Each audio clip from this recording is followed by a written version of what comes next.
Пиздец, это беспилотник. Сбили, бабахнуло в 2 раза, взорвалось, падает. Ты посмотри, падает.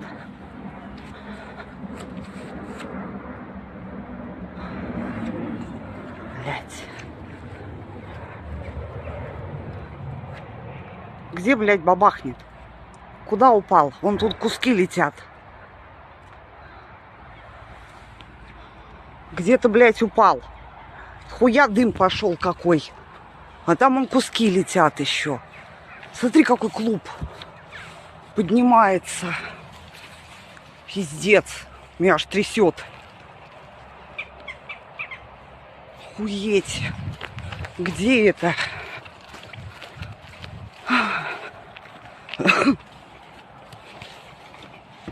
Блядь, не видать нихуя. Вон. Около фермы. Горим.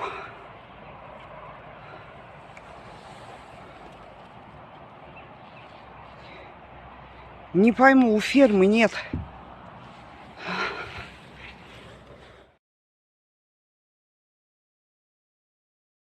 Russian media purporting to show the plane actually falling out of the sky. Russia's Federal Agency for Air Transportation is reporting that the founder of the Wagner mercenary group, Yevgeny Prigozhin, was listed among the passengers, but it's unclear if he actually boarded the plane. Now, Russian officials say that all 10 people on board that craft, including 3 crew members, were killed. And remember, Prigozhin had been leading troops fighting for Russia in Ukraine when he decided to lead that aborted mutiny against Vladimir Putin a couple of months ago. After the rebellion, which just kind of fizzled out, Russian media reported Prigozhin had been relocated to Belarus. So ABC News foreign correspondent Tom Sufi-Burge joins us now from Kiev, along with ABC News national security and defense analyst and former CIA operative Mick Mulroy. They join us now. So first, Tom, what are you hearing there? We've heard that so far 8 bodies have been recovered from the crash site. What are you hearing on the ground? Yeah, Terry, we know that Yevgeny Prigozhin's private jet left a major Moscow airport at about 3 p.m. local time. We know that it went down minutes later. We're seeing that video, which appears to show debris or parts of the plane literally plummeting from the sky. So I'm not sure it's, at this point in time, we can definitively say that the plane crashed. There are lots of reports, unconfirmed reports, about the possible cause of this incident. We'll come to that in a second. But what we know from Russia's state federal aviation regulator is that Yevgeny Prigozhin's name was on the flight list.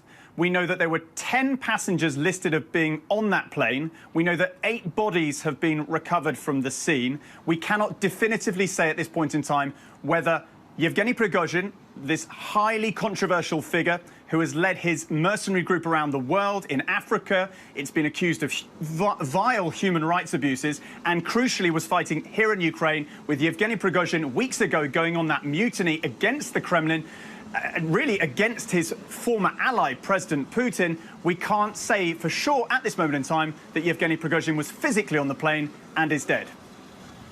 And Mick, you said that this is most likely no accident. That's right, Kira. I don't think anybody's surprised that this happened. If in fact Prigozhin was killed on this plane, and possibly Utkin, who is the ops chief, if you will, and the actual founder of Wagner, it may be that the Kremlin was trying to figure out how to continue Wagner operations, which makes quite a bit of money for the Kremlin. They were trying to figure out potentially how to keep that going without them, and this may indicate that they figured it out. But they also may have wanted to have some plausible deniability, because the internal conflict this may cause is something they might want to avoid. Tom, you know, what we are hearing now is that Prigozhin, you know, as you pointed out, was on the manifest, on the passenger list there. it reminds me of the old adage, when you strike at a king, kill him, because if you don't, you're in trouble. And how do you make what do you make of how this follows that mutiny against the Kremlin? Obviously, it's a powerfully circumstantial evidence, but what was Prigozhin after in that mutiny, and why didn't he finish the job? Yeah, the line was bad in your question, but I got most of it, Terry. I mean, look, I think you were asking about, you know, the events running up to this. And weeks ago, back in June, Yevgeny Prigozhin The backstory before then is that Yevgeny Prigozhin's Wagner fighting force was very active in Ukraine. It was very active around a key eastern city or a key battle that went on for months and months. Many of his men were killed. Yevgeny Prigozhin was going on social media criticizing the Russian Ministry of Defense in a very pointed way, basically going into a kind of public shouting match with very senior figures within the Russian military and the Russian Ministry of Defense. President Putin wasn't stepping into that. He was keeping quiet on that. And then suddenly in June, just as the Russian Ministry of Defense was effectively trying to kind of close down his private military company, his mercenary group, Yevgeny Prigozhin basically launched this rebellion. And he got as far as taking control of a key Russian city, Rostov-on-Don, in the southwest, not that far from Moscow. He was then threatening to march on Moscow. President Putin went on TV and said that the Wagner group, he didn't name Prigozhin at the time personally, but he said the Wagner group were traitors. Then there was a kind of backroom deal reportedly. We think that Putin, the Kremlin, cut a deal with Wagner and Prigozhin. Then we got reports that Prigozhin had gone off to Belarus. We last saw him popping up in Africa, in Mali. And we thought that Prigozhin had gone back to his old days of running his mercenary group predominantly from Africa. Now we're getting this incident. It appears at the moment that Prigozhin might have met a horrible death. We can't confirm that at this point in time, but I think it's worth, in the sort of sphere of facts and possible disinformation. In Russia, there is a lot of disinformation from official and non-official channels, but a lot of channels at the moment are putting all kinds of theories out there. One is that this was a terrorist incident, that the plane came down because of terrorism. Another is that, reportedly, unconfirmed, the plane was shot down by Russian air defense. Well, it certainly sends a message, no matter what, to all of Putin's opponents. Tom Sufi Burge and Mick Mulroy, thanks very much. Hi, everyone. George Stephanopoulos here. Thanks for checking out the ABC News YouTube channel. If you'd like to get more videos, show highlights, and watch live event coverage, click on the right over here to subscribe to our channel. And don't forget to download the ABC News app for breaking news alerts. Thanks for watching.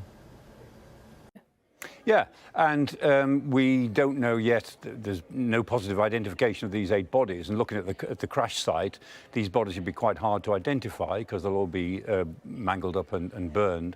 The Wagner channels have been saying in the last hour, this is their own Telegram channels, have been saying that they are confirming that Prigozhin is dead, along with Dmitry Utkin, who was the deputy, or was the co-founder of Wagner in 2014.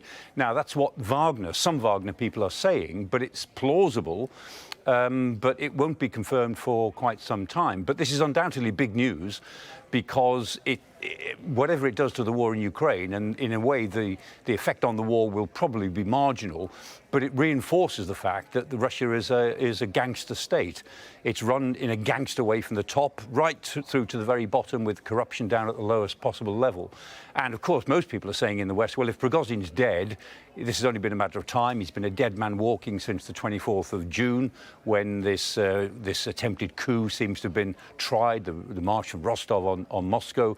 And it makes President Putin look very weak, the fact that Prigozhin not only got away with it, but was then transiting between Belarus and Moscow, and he was going back to Moscow. He had a meeting with Putin on the 29th of June, along with 35 of the Wagner rebels, and Putin didn't even get what he wanted at that meeting. So Putin has looked very, very weak. It also, I mean, one learns in these sorts of news times, these immediate events, to be a little bit careful, because many more things come out in the next 24 hours afterwards. Lots of complications, lots of other angles seem to crop up. So we do have to be a little bit careful. But it's not obvious that he's dead at the moment. He probably is, but there's still some plausible idea that this might have been some sort of setup. It's certainly not obvious that Mr. Putin may have had to be behind it. There's any number of people in Moscow among the elite who wanted him dead. There's been rumors for a long time that Timchenko, for instance, Gennady Timchenko, has had a contract out on him for well over a year. That may or may not be true, but these rumors swirl around. Prigozhin only had one friend, really, among the elite, and that was Udoy, a man who was the governor of Tula, who seemed to get on with him, as well as Shoigu, the defense minister. But I mean, you know, everybody else in Moscow, all of the elite, all of the people close to Putin, detested Prigozhin and thought he was very dangerous. So in that respect, this is not surprising, but lots of detail, I'm sure, other detail, confusing detail, will emerge in the next 24, 48 hours. Yeah, absolutely. And of course, as you say, the devil is in the detail.